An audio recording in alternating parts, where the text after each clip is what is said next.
বন্ধুরা, এখন যে দিকটা আপনারা দেখছেন এটা প্রিন্স আনোয়ার শাহ রোডের দিক, মানে এই দিক দিয়ে গেলে প্রিন্স আনোয়ার শাহ রোডে চলে যাওয়া যাবে।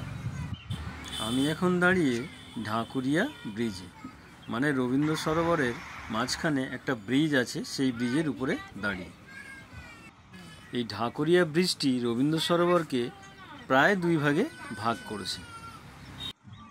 আজকে দেখাবো বন্ধুরা সকালের রবীন্দ্র সরোবরকে।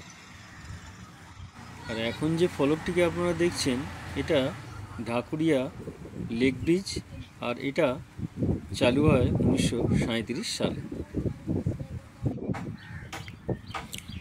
সকালের মেঘপূর্ণ আকাশ আর চারদিকটা দেখে মন ভরে যায়। আর সামনে আপনারা দেখছেন রবীন্দ্রনাথ ঠাকুরের একটি মূর্তি।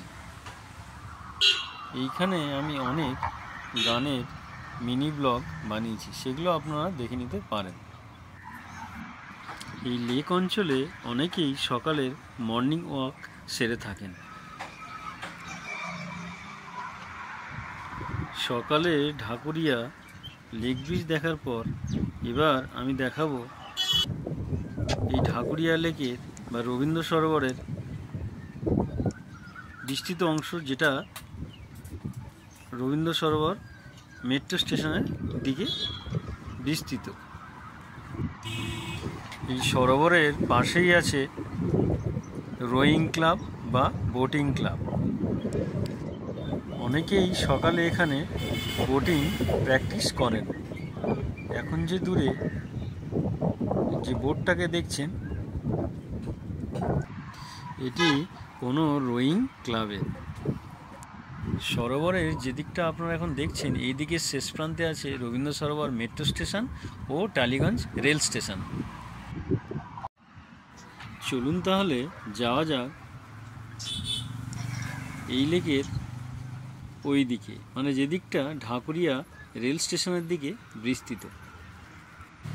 একজন ইউটিউবারকে কতটা ঝুঁকি নিয়ে ভিডিও বানাতে হয়, তারপরে যদি লাইক না ভিউজ আসে তারপরে হয় মনটা খারাপ।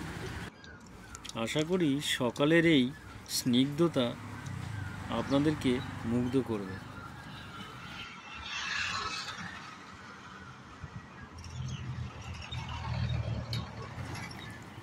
ওই যে দূরে বোটগুলো দেখতে পাচ্ছেন ওর পাশেই আছে রোয়িং ক্লাব।